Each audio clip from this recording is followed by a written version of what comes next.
Hello guys, welcome to my YouTube channel. Exercise 8.2 का question number 1 दे रखा है हमें। Evaluate the following. इसका फर्स्ट क्वेश्चन हमें दे रखा है sine 60 degree cos 30 degree plus sine 30 degree cos 60 degree.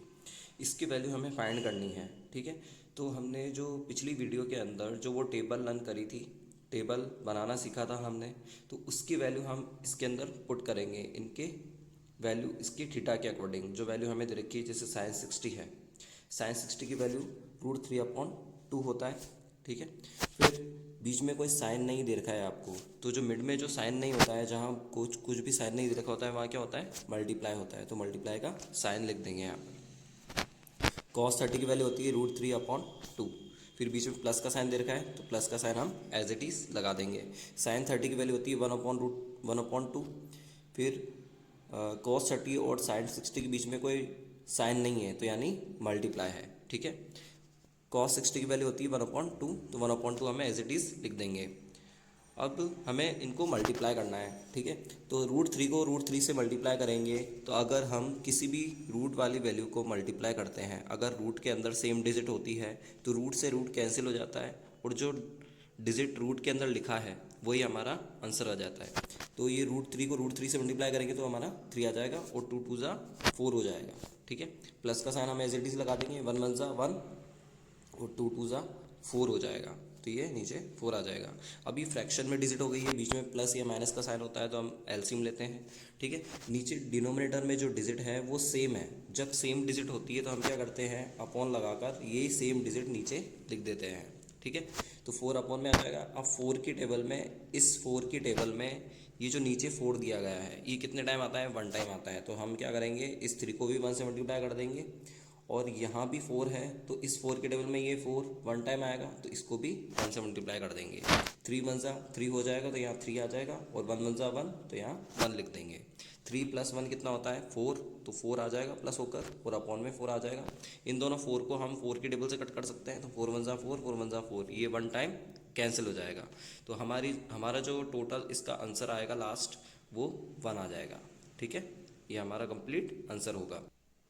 इसका सेकंड क्वेश्चन हमें दे रखा है 2 tan square 45 degree plus cos square 30 degree minus sine square 60 degree. ठीक है, तो सेम वैसे जैसे फर्स्ट क्वेश्चन में हमने सॉल्व किया था, वैसे ही इसके अंदर सॉल्व करना है।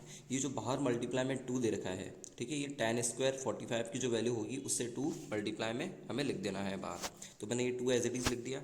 अब tan 45 की वैल्यू क्या होती है, tan 45 की वैल्यू होती है हमारी 1। ठीक है, तो 1 एज इट इज़ आ जाएगा। अब tan के ऊपर स्क्वायर लगा रखा है इसने। ठीक है, 10 के ऊपर इसने यहाँ स्क्वायर लगा रखा है, तो हम जो इसकी वैल्यू है 1, वहाँ पर स्क्वायर लगा देंगे एज इट इज़। प्लस का साइन है, प्लस का साइन हम एज इट इज़ लिख देंगे यहाँ पर।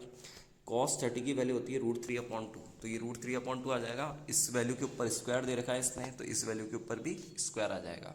ठीक है, फिर माइनस साइन साइन 60 की वैल्यू होती है √3/2, तो √3/2 एज इट इज़ लिख देंगे। साइन के ऊपर स्क्वायर लगा रखा है, तो इसकी वैल्यू के ऊपर भी होल स्क्वायर आ जाएगा। ठीक है, सबसे पहले हम होल स्क्वायर जो होते हैं उनको सॉल्व करते हैं। तो 1 का स्क्वायर हम करेंगे तो 1 आ जाएगा। ठीक है, और 2 हम एज इट इज़ लिख देंगे।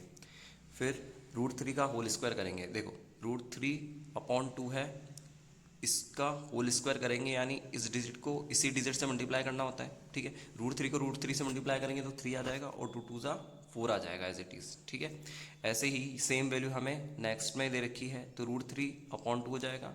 √3 को √3 से मल्टीप्लाई करोगे 3 आ जाएगा, और 2 2 ज़ा 4 आ जाएगा। अगर आप चाहो, ये दोनों सेम वैल्यू हैं, अगर आप चाहो तो इन दोनों को डायरेक्ट कट भी कर सकते हो, क्योंकि इन दोनों का जो साइन है वो डिफरेंट डिफरेंट है, प्लस है और एक माइनस दे रखा है, तो आप ऐसे भी कर सकते हो, या फिर इसको सॉल्व करके फिर भी कट कर सकते हो। जैसे देखो लास्ट में हमने जो सॉल्व करा है उसकी वैल्यू दोनों की सेम आ रही है, 3/4 और 3/4, और साइन भी चेंज है इनके, तो ये दोनों कट हो जाएंगे, और 2 को 1 से मल्टीप्लाई कर देंगे तो हमारा आंसर आ जाएगा 2। ठीक है, तो ये ये इसका सेकंड क्वेश्चन का लास्ट आंसर हो जाएगा। ठीक है, if you like this video, so please like and subscribe, and any doubts, so please ask me in comment box. Thank you.